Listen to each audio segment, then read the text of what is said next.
G'day gamers, welcome to New by Design. Gonna be doing a video here today on Assassin's Creed Odyssey, and I'm gonna show you guys how to easily defeat the legendary animal, the Kalydonian Boar.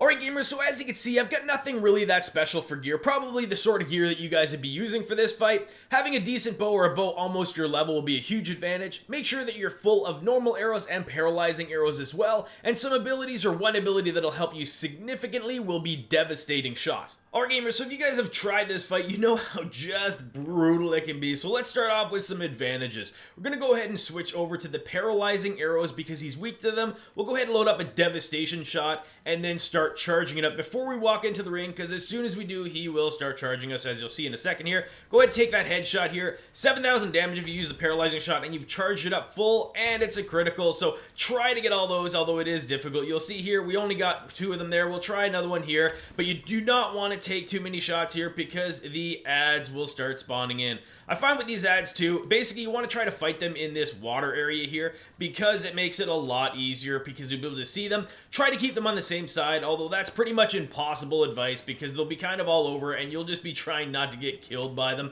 You'll want to at least make sure that you wait until one of them does the charge on you, and then try to stay, if possible, to the same ad so that you can get rid of it. You will find though that there is a ton of ads that will be spawning repeatedly in here, so sometimes it is actually best to go ahead and weaken a couple of them and then go on from there, because basically if you put yourself in a situation where you have 2 of them, you can do some ad control and it's a little bit easier. Alright gamers, and I almost forgot to mention the most important part about using these paralyzing arrows as the last shot on the ads, and the reason you're doing that is because you actually knock them out paralyzed instead of killing them. Basically what this ad can do, or what this main mob can have on the field as allies, is 4 at a time maximum, and that does include the paralyzed ones. You can see the one in the middle of the water there is paralyzed, and the one right in front of me now is paralyzed, kind of wiggling around a little bit weird, which is kind of odd because paralyzed you would think means that it can't move at all. But either way, I'll still take it because it's a massive advantage, being is that the maximum amount of ads on the field is 4, and the paralyzed ones count. So when he recalls ads in a couple seconds on me here, the maximum amount of new ones that'll come on the field will be 2. And basically you actually can put yourself into a position to have all 4 paralyzed and on the ground. It's just really difficult, and the paralyzing arrow doesn't work every single time, so I kind of took my chances with just leaving 2 on the ground there just to try to save those paralyzing arrows to go on the main boss, because again they actually do about 2,000 more damage if it's a critical hit on the main boss. So I would prefer to actually have it there because 2, again, you can kind of tank around fairly decently.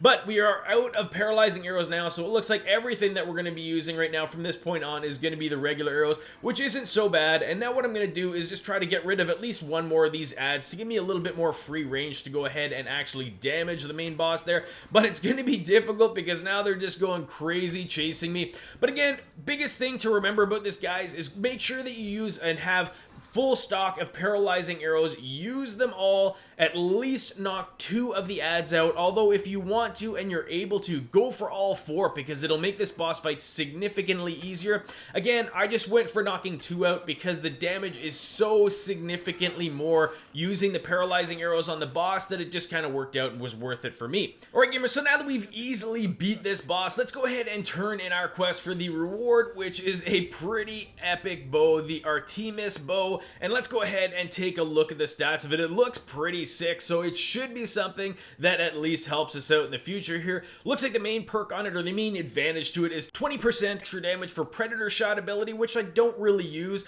but still 245 damage per second, plus 9 hunter damage, and plus 4 bow charging speed, which is going to make these future boss fights significantly easier. Alright gamers, that's going to be all there is to this video. Don't forget to hit that subscribe button to make sure that you guys don't miss out on any of the future Assassin's Creed Odyssey content I have coming out.